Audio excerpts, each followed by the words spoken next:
more on this, let's bring in Chad Wolf, former DHS Acting Secretary and America First Policy Institute Executive Director. Chad, I'm rarely shocked by things, but what Jillian just reported seems to me to just be so beyond the pale. Let's get your take on it.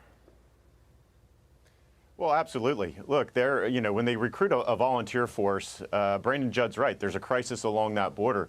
But it really infuriates me because they're not actually trying to solve the problem. They're just trying to manage the influx of individuals coming across that border. And that's fine.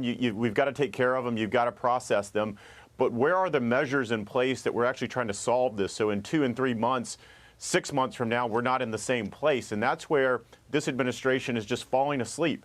They have no plan in place to actually mitigate this, to actually try to reduce the numbers, to draw this crisis to a close. Instead, they just continue to manage this, throwing more personnel, whether it's a volunteer force or it's more Border Patrol agents, to simply process these migrants in every single day at numbers, historical numbers that we've never seen before. So that's what's frustrating to me. I know there are things that works. I know there are ways to mitigate this crisis. This administration does not seem interested in doing any of that. Well, they want people to volunteer to pick up garbage along the border.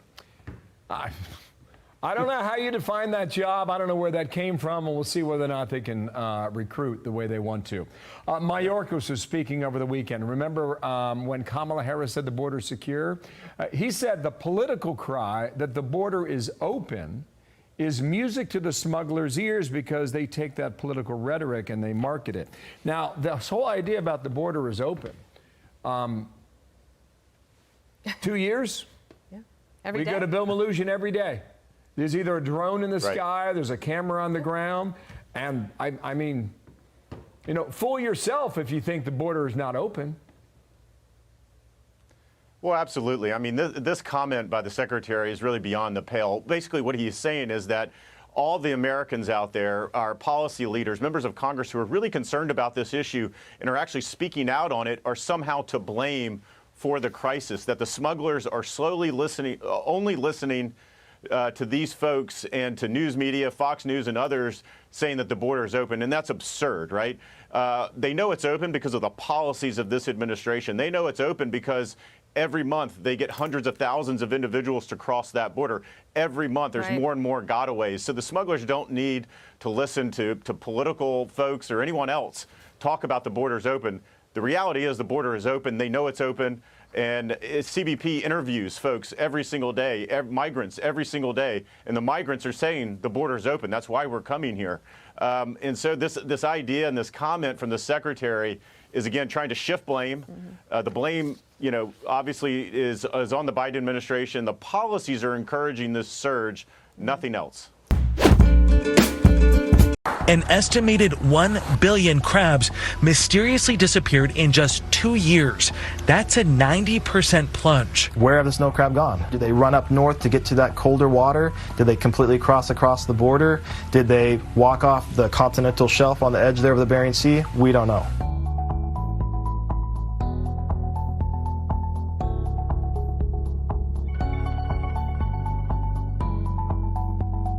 First reaction was, is this real? We looked at it, was almost a flat line. We're trying to look for causes. Disease is one possibility. Daly also points to climate change. Alaska is the fastest warming state in the country and is losing billions of tons of ice each year, critical for crabs who need cold water to survive. Environmental conditions are changing rapidly. We've seen some warm conditions in the Bering Sea the last handful of years, and we're seeing a response in a cold adapted species. So it's pretty obvious that this is connected. Jury deliberation set to begin just hours from now in the trial of Russian national Igor Danchenko, who is facing charges stemming from the Durham investigation. It comes as a federal judge dismisses one of the 5 charges against him, making false statements to the FBI.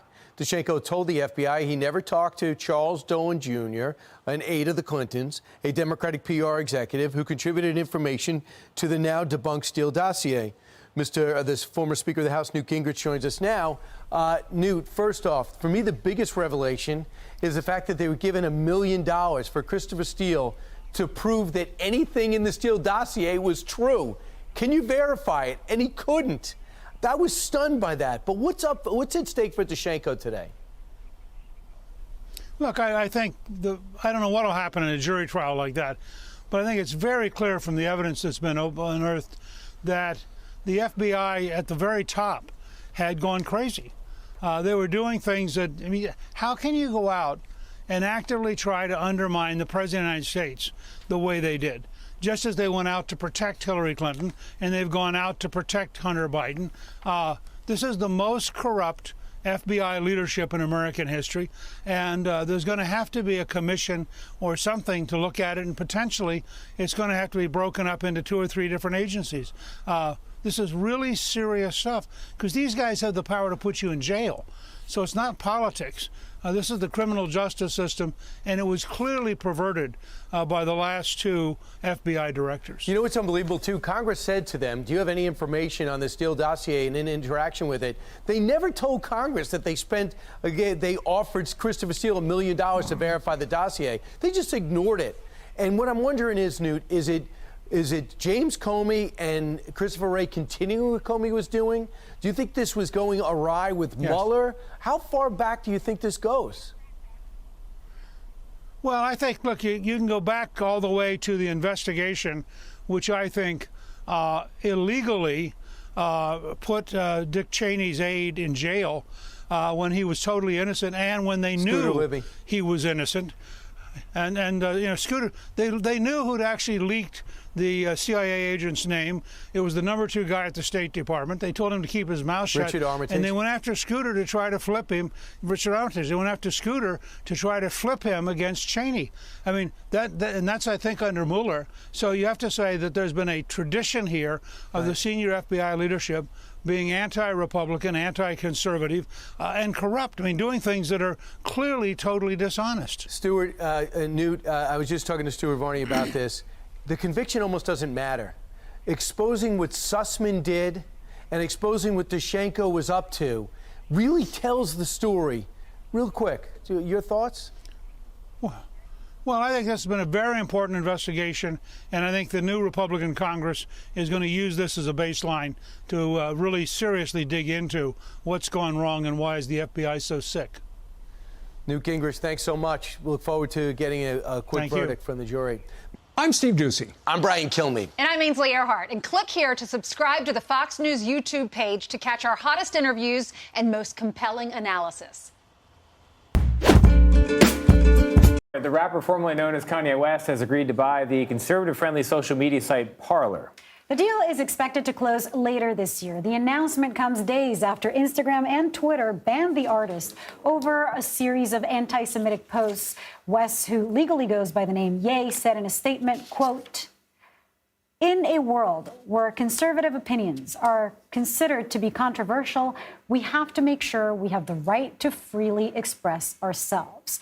Nick Thompson joins us now. He is the CEO of The Atlantic. It's good to see you, Nick. And look, I've spent too much time on Parler monitoring conversations among extremist groups and their fans. It's hard to think of anything that you can say that can hurt you on Parler. But given these recent anti-Semitic posts, does he help or hurt the company by acquiring it? Oh, I think he certainly helps the company. I mean, the company has had declining market share. It's losing out in its niche to Truth Social. The number of users every month is declining. It's not in a great situation.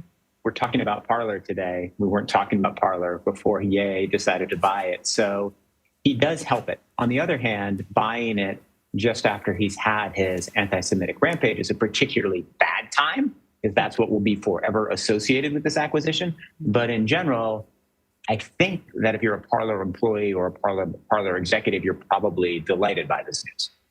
You're probably not delighted if you work in the public affairs department of Google or Apple, because you're in a PR nightmare here, right? They don't know what to do. They took Parler out of the app stores and Google Play stores after some of the January 6th rioters called for more violence after the fact. Then Parler got put back in, got reinstated, but now there could be a whole new wave of backlash here. So what's a tech company to do? Well, you're right. They're going to be in a much harder situation, because if there is another riot and if it is seen that Parler played an instrumental role or whatever, and they ban it, then suddenly you've got Ye coming at you, as opposed to just Parler and unknown executives. So you have a much bigger political problem. I think what they'll have to do is just follow their standards and their rules and maybe knock it out, maybe don't knock it out. God willing, this sort of thing won't happen on Parler again, but there's very little indication to suggest that Ye is going to go strong into content moderation, for example. Yeah. And I mean, I wonder, Nick, how does this market for other social media platforms works? I mean, is there a strong demand right now for these alternative social media sites? Or, I mean, do you want to consolidate people into one? Do they want to use more? Yeah, I mean, I think that's part of the problem is that there are so many, right? There's Gab, there's Parler, there's Truth Social, there's a whole bunch of them. They all started because there was a lot of concern about the moderation policies and the perceived liberalism of the major tech platforms. However, now you've got tons of these conservative platforms, and if Elon Musk ends up owning Twitter, as seems quite likely at this point, what's the point? Why do you even need a platform that doesn't have lots of liberal moderation if Elon is going to get rid of all of that at Twitter anyway? So it's very strange timing. We don't know the price that Ye paid for Parler, but particularly with the Elon news coming, all of these might go away. All right. Makes so much sense. We got another question? No. I'm saying it makes so much sense that, you know, that Elon would just drown him out. Yeah. Yeah, it's true. Yeah.